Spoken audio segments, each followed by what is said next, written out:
Boa noite, meus irmãos. Queria iniciar agradecendo pelo tempo que temos tido até aqui, agradecendo a hospitalidade e o carinho dos irmãos, que têm me recebido muito bem. Os irmãos têm me levado aí para comer, me alimentado bem. Minha esposa não gosta muito quando eu viajo, porque sempre volta um pouquinho mais gordinho, né? Mas tem sido muito bom, tempo muito gostoso de conversas, de conhecer novas pessoas, irmãos em Cristo. Então, é gratidão poder compartilhar da palavra do Senhor com os irmãos nessa semana. E eu queria começar, antes de entrarmos no nosso tema dessa noite, avançando na nossa conferência, trazendo uma perspectiva que eu aprendi e que para mim sempre foi algo, principalmente porque eu cresci em lar cristão, nasci num ambiente de igreja, meu avô era pastor, pai da minha mãe, e eu cresci num ambiente de igreja. E talvez quem cresce em ambiente de igreja, por algum momento pode questionar e passar por isso, e talvez isso possa passar na sua mente, ou não, mas eu gosto de compartilhar isso porque isso foi algo marcante para mim, ainda é algo marcante para mim. Quando nós estamos diante de uma conferência como essa que os irmãos fazem, costumeiramente, que aborda questões da palavra de Deus, isso é sempre desafiador.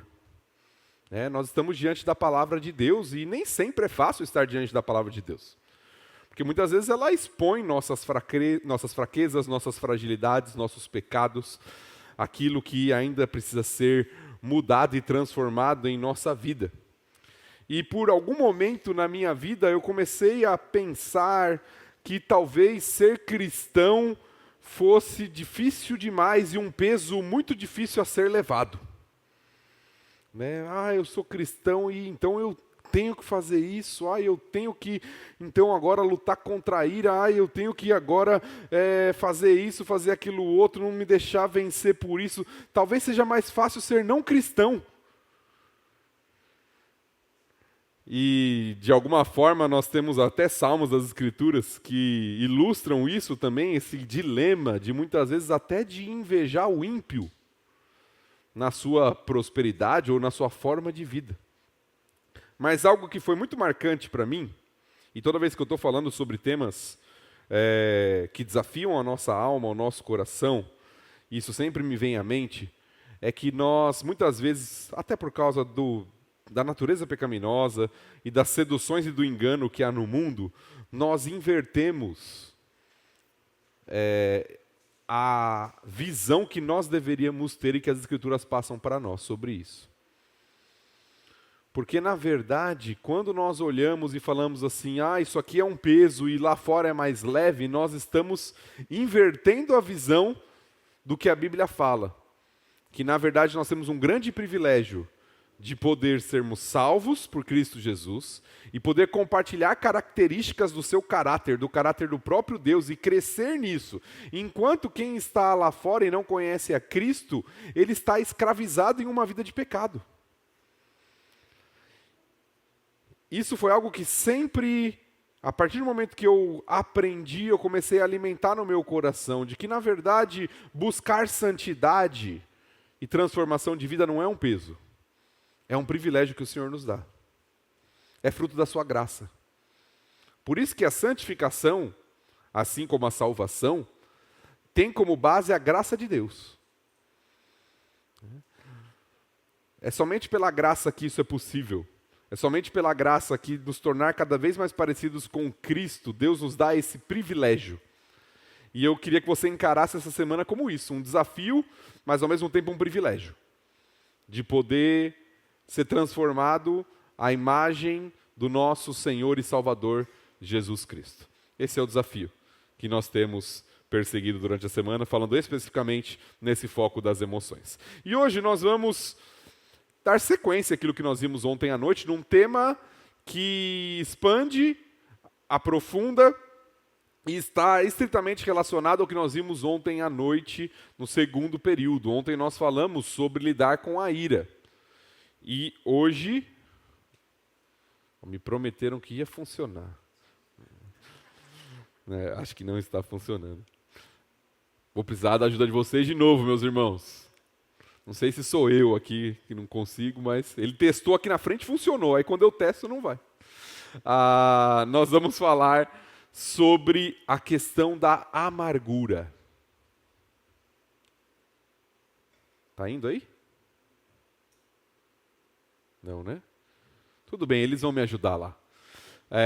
Então a ira, vimos ontem e hoje nós vamos falar sobre a amargura, que está estritamente relacionada à questão da ira, e nós vamos ver o porquê e vamos trabalhar um pouquinho sobre isso. Mas eu gostaria de orar novamente com os irmãos. Vamos orar? Nos colocar diante do Senhor, para nós iniciarmos? Pai bondoso, obrigado pelo privilégio que o Senhor nos dá. O privilégio que o Senhor está nos dando essa semana, de estar diante da sua palavra, junto com o teu povo, para aprender, para refletir, para diagnosticar o nosso coração e para principalmente sermos desafiados a colocar em prática as verdades da sua palavra. Então ajuda-nos, precisamos da sua graça e ajuda-nos a ver o privilégio que é poder ser transformado pelo teu Espírito na caminhada cristã. Em nome de Cristo Jesus que nós oramos. Amém. Muito bem. E agora acho que foi. Então nós vamos falar hoje, nosso primeiro tema dessa noite é sobre a questão da amargura.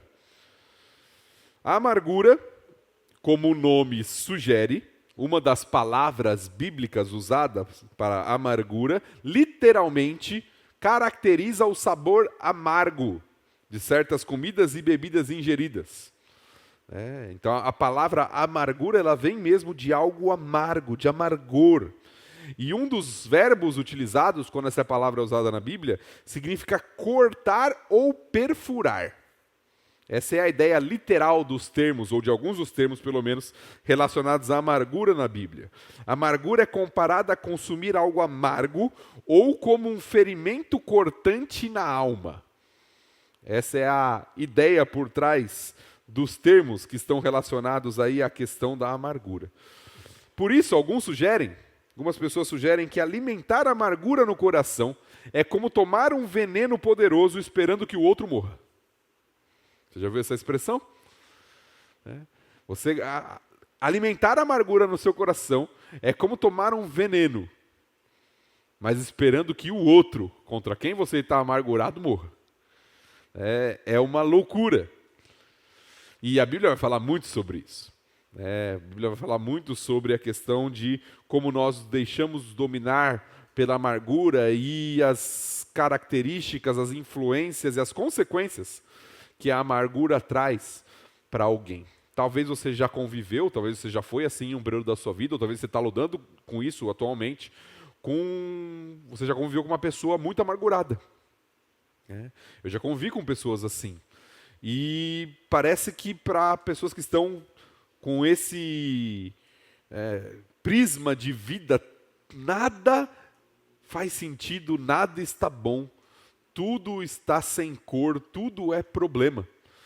Parece que não sai uma palavra da boca da pessoa que seja boa, agradável. Parece que tudo foi dominado por aquela visão. Nós temos uma pessoa, nas Escrituras, nós não vamos para o texto que fala sobre ela, mas ela é uma ilustração boa sobre isso, que fala exatamente isso, e queria até mudar o seu nome, você lembra? Alguém falou aí. Noemi, como que ela queria ser chamada? Mara. Por quê? Porque significa amarga. Porque, segundo ela, a mão do Senhor estava sobre ela. E a vida dela não tinha mais sentido e mais sabor. Então essa é uma das descrições que a Bíblia fala sobre a questão desse sentimento de amargura. E a amargura geralmente está relacionada à ira, como nós começamos a falar. Seja diante de uma ofensa ou uma injustiça sofrida ou percebida, como nós vimos ontem, que é alimentada e cultivada no coração. Então, geralmente, a amargura começa com ira. Só que é uma ira que permanece, que é alimentada. que é cultivada. É por isso que em Efésios, capítulo 4, texto que nós já falamos, quando Paulo fala irai-vos e não pequeis, depois ele diz, não se ponha o sol sobre a vossa ira. Qual que é a ideia da expressão que Paulo está usando ali? A ideia da expressão é que essa ira ela não pode ser guardada, alimentada e cultivada.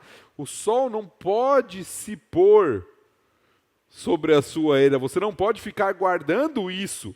E mais do que isso, o versículo continua, o verso 27 vai relacionar o guardar a amargura, o ficar com a ira ali remoendo no seu coração, com dar lugar ao diabo.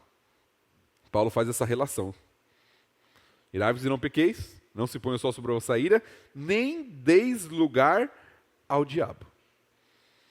A ira cultivada no coração, guardada, se torna amargura e se torna um instrumento de ação do próprio inimigo na nossa vida, destruindo relacionamentos e comprometendo a nossa própria satisfação em Cristo e a nossa vida com Deus.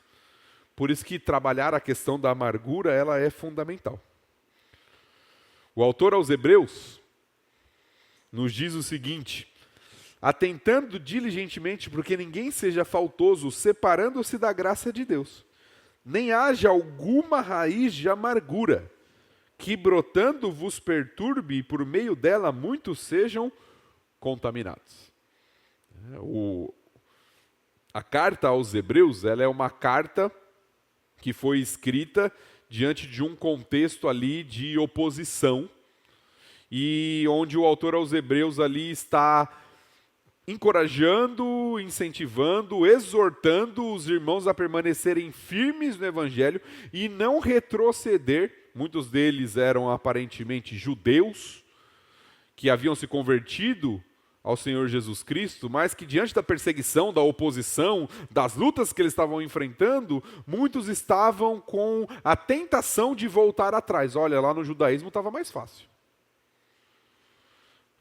A vida não estava tão difícil assim. Não tinha toda essa oposição, não tinha toda essa perturbação, então é melhor a gente voltar para trás.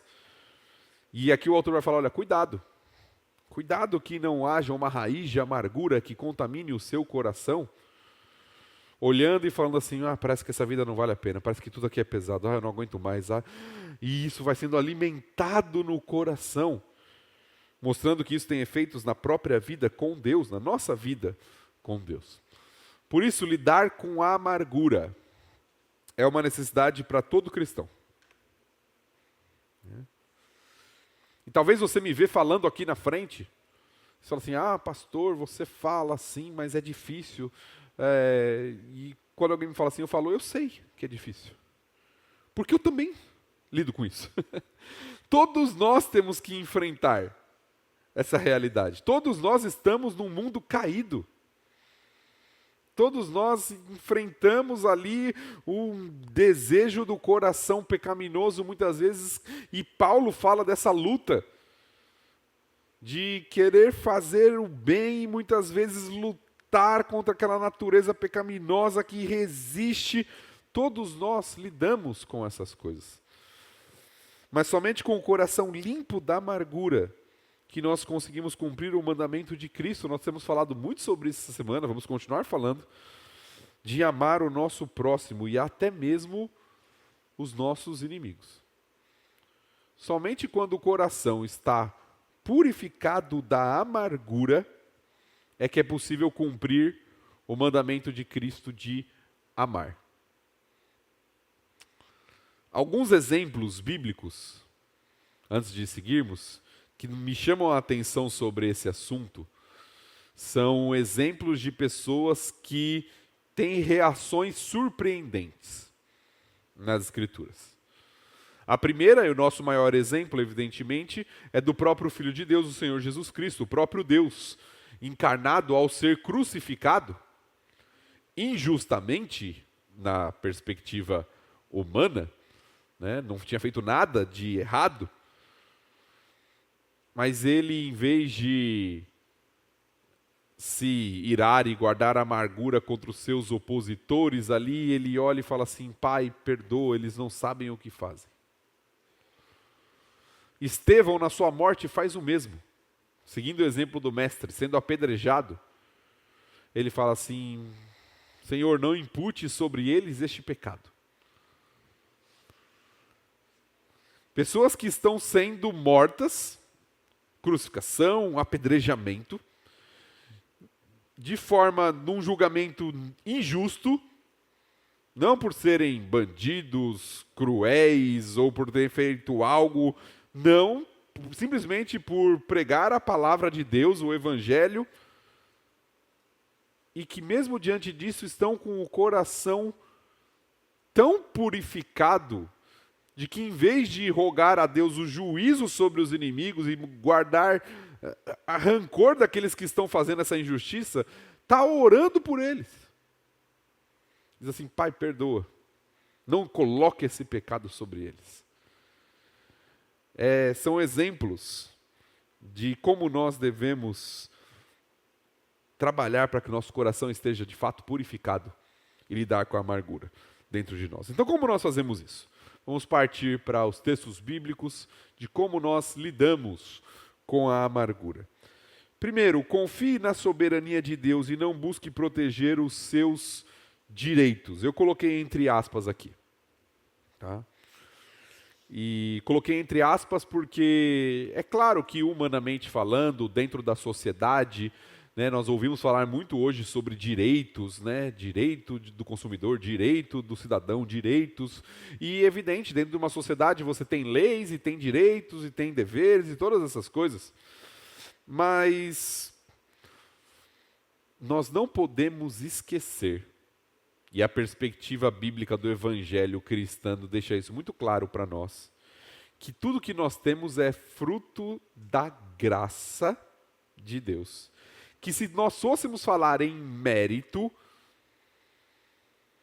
o que nós merecíamos, por causa dos nossos pecados, é a condenação. Quando a gente lembra disso, é muito importante. Porque a gente lembra que nós já fomos tremendamente perdoados, resgatados, abençoados, agraciados pelo Senhor. E que tudo que nós temos é fruto da sua graça. Esse texto que nós vamos ler hoje, eu citei ele ontem para os irmãos, mas eu quero ler com os irmãos hoje. Abra lá sua Bíblia em Gênesis 45. Não coloquei o texto aqui porque é um texto mais longo. Gênesis 45.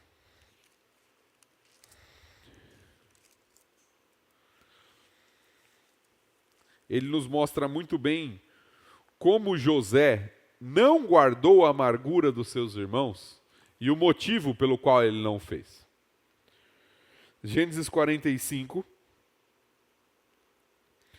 diz assim: a essa altura José não podia mais conter-se diante de todos os que ali estavam e gritou: façam sair a todos. Assim, ninguém mais estava presente quando José se revelou a seus irmãos. E ele se pôs a chorar tão alto que os egípcios o ouviram, e a notícia chegou até o palácio de Faraó. Então disse José a seus irmãos: eu sou José. Meu pai ainda está vivo? Mas os seus irmãos ficaram tão pasmados diante dele que não conseguiam responder. Cheguem mais perto, disse José a seus irmãos. Quando eles se aproximaram, disse-lhes: eu sou José, seu irmão, aquele que vocês venderam ao Egito. Imagine essa cena, né? Imagine os irmãos aqui, diante de José. José se revela a eles, eles não reconhecem José, porque passou muito tempo. José agora ele é praticamente um egípcio, né? Ele se veste como um egípcio, provavelmente, certamente, ele não tem nenhum pelo mais no rosto, como os egípcios tiravam todo o pelo, né? Diferente dos judeus, passou muito tempo, os irmãos nem reconhecem. Ele está com toda aquela roupa egípcia que a gente vê nos filmes de época, né? E de repente José fala assim: sou eu. Lembra, José, aquele que vocês venderam para o Egito? Imagine a perna desses homens tremendo nesse momento. Eles achavam que o irmão já estava morto, né? Ou que era um escravo em algum lugar. De repente, o irmão é o homem mais poderoso, abaixo apenas de Faraó, em todo o Egito. Está diante deles. E aí olha a fala de José. Eu sou José, seu irmão, aqueles que vocês venderam ao Egito.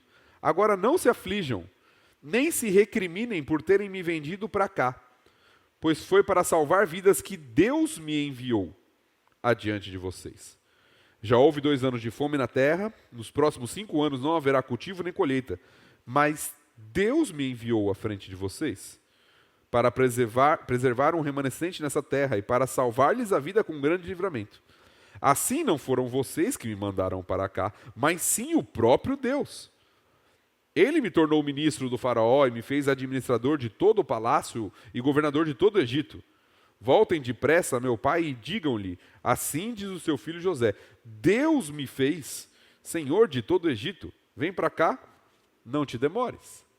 Você notou a ênfase nas palavras de José?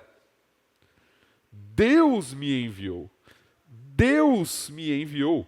Não foram vocês que me enviaram, Deus me enviou. Digam lá para o meu pai, Deus me colocou no Egito. José tinha plena confiança de que Deus estava soberanamente orquestrando e dirigindo a sua vida. Isso fez com que José não guardasse a amargura dos seus irmãos. Nós esquecemos daquilo que Paulo fala na carta aos Efésios, que a nossa luta não é contra carne e sangue, não é contra as pessoas. Nós esquecemos que, por mais que as pessoas pequem e errem contra nós, isso acontece de fato. Se acontece, está dentro do plano e da permissão divina. E Deus usa todas as coisas para o nosso benefício e para nos santificar. José, no final do livro, vai falar, Deus tornou o mal em bem. Aquilo que nós não conseguimos enxergar, muitas vezes só vemos o primeiro plano aqui, muitas vezes Deus está usando para o nosso próprio benefício, para nosso aperfeiçoamento, para a nossa santificação. José tinha plena consciência disso, isso fez com que ele tivesse seu coração confiante em Deus. O primeiro conselho para lidar com a amargura, para ajudar pessoas que estão lidando com isso, é confia no Senhor. Confia na soberania de Deus. Deus está no controle de todas as coisas. Não tente se vingar, buscar ali e guardar algo contra a pessoa e alimentar aquilo no seu coração. Confia no Senhor. Segundo, decida perdoar, recordando como você foi tremendamente perdoado pelo Senhor. Esse texto é um dos textos que eu mais amo nas Escrituras. Tem um gênero literário na Bíblia que eu sou apaixonado, são as parábolas. Eu amo as parábolas de Jesus. Eu acho, toda palavra é inspirada por Deus, toda a Bíblia é útil, como nós temos falado nessa conferência, e nós cremos nisso, mas alguns textos falam muito assim ao meu coração, eu acho muito, não só belos, mas de uma sabedoria. E as parábolas de Jesus me encantam nesse sentido. E esse texto de Mateus 18, para mim é o texto que mudou a minha perspectiva sobre esse assunto, que é a questão do perdão. Uma questão difícil, né? Perdoar é uma questão difícil. Quando nós damos cursos de aconselhamento em vários lugares, pela BCB, a aula sobre perdão, geralmente é a aula mais difícil. E não porque o assunto seja complexo. Porque o assunto não é complexo. O assunto é até simples. Mas porque é uma luta interior quando a gente fala sobre esse assunto. Então, geralmente, é que aqui a gente não está tendo tempo para isso. Nossa conferência bem dinâmica, não está tendo tempo de pergunta e resposta. Mas, geralmente, quando tem um tempo de pergunta e resposta, na aula sobre perdão é o que mais aparece. Pastor, mas e se a pessoa fez isso? Mas pastor, tem que perdoar mesmo quando acontece isso? Porque de alguma forma, lá no nosso coração, a gente está tentando achar uma brecha e uma oportunidade para não perdoar. Porque perdoar é difícil. Porque perdoar muitas vezes significa assumir o prejuízo para si. Sair em desvantagem. Ferir o orgulho. Agora esse texto ele nos dá uma perspectiva muito bela sobre esse assunto. E eu não vou ler por causa do nosso tempo, mas eu vou resumir o tempo para você, o texto para você. Esse texto ele surge logo depois daquele texto que é conhecido muitas vezes como o texto onde Jesus fala sobre a disciplina na igreja, onde Jesus fala assim, se teu irmão pecar contra ti, vai lá falar com ele, se ele te ouviu, você ganhou o seu irmão. Se ele não te ouviu, você leva uma ou duas testemunhas contigo, se ele te ouviu, você ganhou o seu irmão. E se ele não te ouvir, você leva à igreja, e se ele ouvir a igreja, você ganhou o seu irmão. E aí Pedro, diante desse ensino de Jesus, ele faz uma pergunta. Fala assim, Senhor, até quantas vezes o meu irmão vai pecar contra mim, que eu tenho que perdoar? É a pergunta de Pedro, tá? Por quê? Porque Jesus falou, olha, se seu irmão pecar contra você, você vai lá e ele se arrependeu, você ganhou o seu irmão, perdoa. Aí Pedro fala, até quantas vezes, Senhor? Aí Pedro sugere um número, até 7 vezes. E Pedro aqui está sendo muito espiritual na sua sugestão. Porque o que os rabinos da época ensinavam, os mestres religiosos judeus, é que você deveria perdoar 3 vezes. A partir da terceira não precisava mais. Se a pessoa pecou contra você, você perdoou 3 vezes. A partir da terceira, não precisa mais perdoar. Pedro está colocando 7. Aí Jesus responde, né? Eu não te digo que 7, mas até 70 vezes 7. Você conhece essa passagem. Né? Que não é uma conta matemática. Né? Antes de você fazer as contas aí na sua cabeça. Jesus está falando sempre. E aí talvez isso espante os discípulos de Jesus. E aí Jesus, para explicar o porquê disso, ele conta a parábola. E ele fala assim, olha, tinha um rei que tinha um servo. Esse servo devia para ele uma quantia impagável. 10.000 talentos é o que a parábola diz. Talento era uma unidade monetária da época que tinha muito valor. Certa vez, pregando esse texto, eu fui fazer uma pesquisa, e claro que todo tipo de comparação como essa, ela é limitada, porque nós estamos falando de tempos diferentes, moedas diferentes e todas essas coisas, mas seria dever mais de $1 bilhão. É uma parábola, então Jesus usa a figura do exagero. Quando Jesus fala assim, ó, tinha um homem que devia para esse rei mais de $1 bilhão, talvez as pessoas riram. Né? Como assim? Como alguém consegue dever tanto, né? Não, isso aqui é loucura. E aí o rei fala o seguinte, olha, você não tem como pagar a dívida, então você vende a sua casa, vou tomar para mim a sua casa, suas posses, seu campo, seus animais, você vai ser meu escravo, sua esposa, seus filhos vão ser meus escravos, e para quitar a sua dívida. Aí aquele homem, ele cai de joelhos e fala assim, sê paciente comigo e tudo te pagarei. Uma promessa que não tem como ser realizada, evidentemente, pelo valor da dívida. Mas o rei, movido por compaixão, é o que a parábola diz, perdoa a dívida do homem. E se a parábola parasse aqui, seria uma grande parábola sobre o perdão de Deus para conosco. Mas a parábola continua. Esse servo perdoado tinha um outro servo abaixo dele, que devia para ele 100 denários. 100 denários era 100 dias de trabalho. Né? Equivalente a isso, se nós fôssemos trazer para os nossos dias a uns R$5.000, talvez. Pensando no salário mínimo. É uma dívida, certo? Se alguém te deve R$5.000, você quer esse dinheiro, não quer? É uma dívida. O problema é a comparação.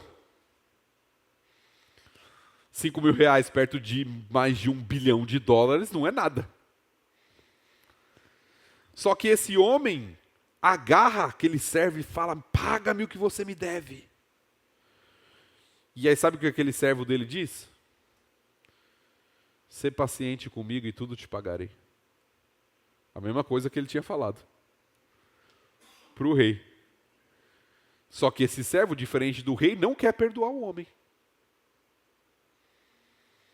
E aí no final da parábola, o rei sabe dessa situação e manda aquele servo voltar para prestar contas, e o texto termina falando sobre a necessidade de perdoarmos uns aos outros. Mas essa parábola ela é muito bela, porque ela nos mostra essa verdade, de que para o cristão, perdoar é simplesmente uma questão de coerência.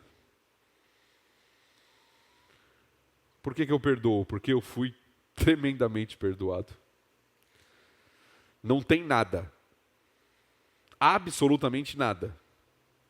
Pode ser a coisa que nós mais tememos acontecer na nossa vida. Não tem nada que alguém faça contra nós que é maior do que aquilo que nós fizemos contra Deus. É isso que essa parábola está mostrando. E nós somos perdoados. Deus nos perdoou, dando o seu próprio filho para morrer em nosso lugar.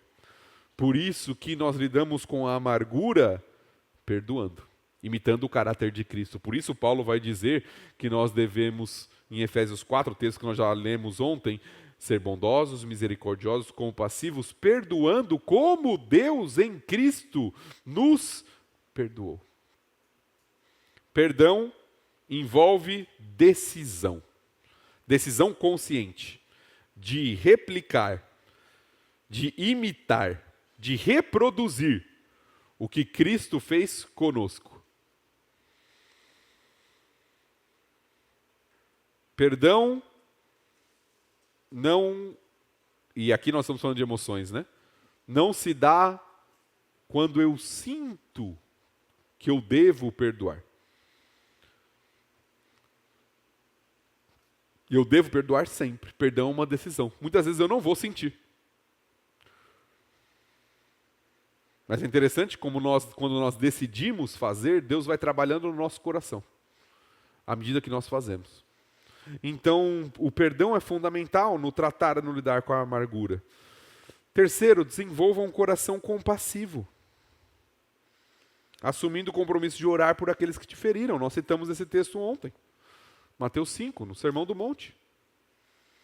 Nós falamos sobre o exemplo de Cristo, sobre o exemplo de Estevão, de pessoas que estavam orando por aqueles que estavam literalmente os matando.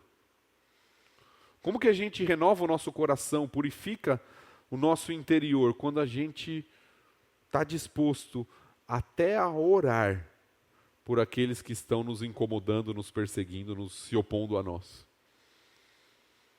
E aqui não é oração imprecatória, não. Não é aquela oração que a gente encontra em alguns salmos, né? Senhor, né, manda cair algo na cabeça da pessoa. Não é esse tipo de oração que a gente está falando, não. Tá? É oração de compaixão, de misericórdia, de amor, de abençoar a vida dessas pessoas. Quarto, faça tudo o que estiver ao seu alcance para viver em paz com aqueles que estão ao seu redor, dispondo-se a vencer o mal com o bem. Abra lá em Romanos 12.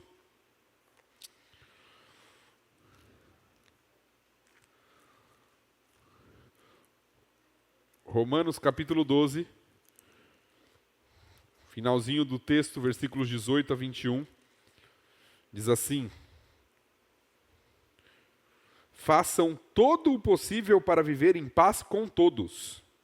Amados, nunca procurem vingar-se, mas deixem com Deus a ira, pois está escrito: minha é a vingança, eu retribuirei, diz o Senhor. Ao contrário, se teu inimigo tiver fome, dele de comer, se tiver sede, dele de beber. Fazendo isso, você amontoará brasas vivas sobre a cabeça dele. Não se deixem vencer pelo mal, mas vençam o mal com o bem. Essa é a única forma que as Escrituras ensinam de vencer o mal. Que nós vencemos o mal com o bem. Às vezes nós achamos que nós vamos vencer o mal com mais mal. Não é? A pessoa faz uma coisa, agora eu vou fazer em dobro para ela aprender a não mexer mais comigo. Agora eu vou fazer 2 vezes mais para ela ver que comigo não é assim não. Paulo fala assim, olha, não se deixe vencer do mal. Você não vence o mal com o mal, você vence o mal com o bem. É assim que nosso coração vai se limpando, se purificando da amargura, quando nós estamos dispostos a abençoar aqueles que estão agindo mal conosco. Quinto, tome a iniciativa. Opa, passou 2 aqui. Deixa eu voltar 1. Isso. Tome a iniciativa e busque a reconciliação. Lute contra o orgulho e pela unidade do corpo de Cristo. Mateus capítulo 5, versículos 23 e 24. Narra uma situação muito interessante. Onde Jesus diz assim, se ao trazeres ao altar a tua oferta, você se lembra que o seu irmão tem algo contra ti, deixa perante o altar a tua oferta. Vai lá primeiro, se reconcilia com teu irmão, depois você vem e apresenta a sua oferta. Pode parecer simples para nós isso. Agora imagine. Vamos tentar ilustrar essa situação. Muitos judeus que vinham trazer sacrifícios no templo, eles nem em Jerusalém moravam, como é o caso do próprio Jesus e dos seus discípulos, eram galileus. Né? E a gente lê essas cidades na Bíblia, a gente não tem muita noção sobre distância. Elas parecem perto, mas na verdade muitas delas eram bem distantes. Algumas delas levavam dias de viagem, numa sociedade onde você não tem carro, não tem avião, não tem nada disso, né? Você tem no máximo um animal de carga que você vai com ele. Agora imagine, um galileu está indo para o templo para oferecer um sacrifício.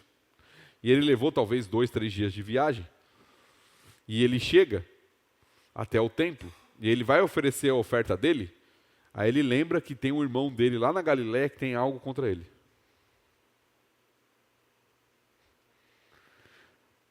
Jesus está falando, olha, volta lá.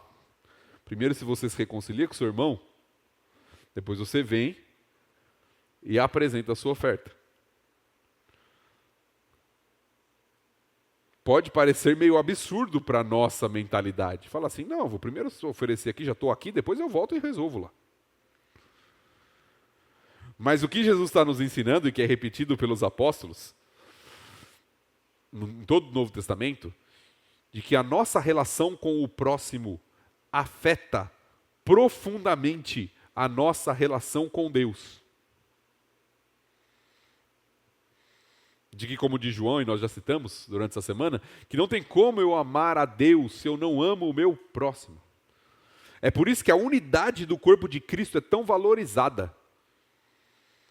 É por isso que aquele que semeia contenda entre os irmãos é colocado no livro de Provérbios como algo que o Senhor abomina. A unidade dentro do corpo, ela é fundamental. E nós devemos lutar por ela.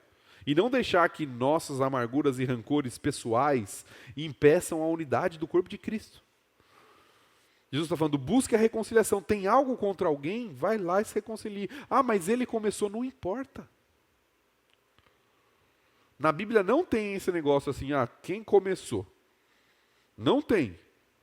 Eu só vou perdoar se o outro vier falar comigo primeiro. E de preferência de joelhos. No milho. Né? Rastejando. Não tem isso. A unidade do corpo de Cristo é maior do que o nosso orgulho.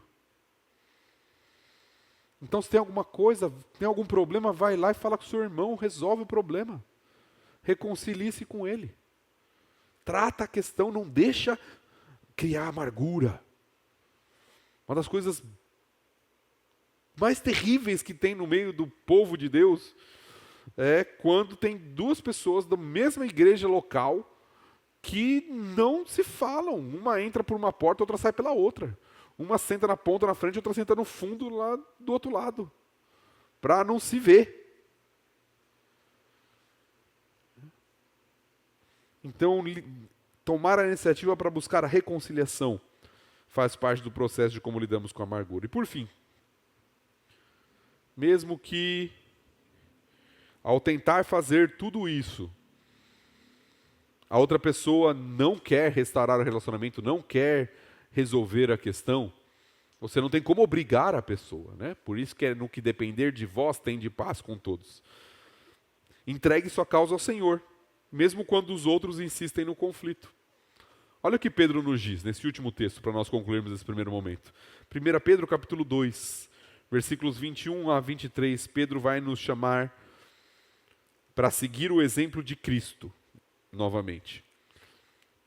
1 Pedro 2, versículos 21 a 23. Diz assim: para isso vocês foram chamados. Chamado para quê? Nós falamos muito sobre chamado, né? Você foi chamado, e geralmente é para coisa boa, né? Pedro está falando de um chamado aqui que nós somos chamados. É chamados para sofrer. Né?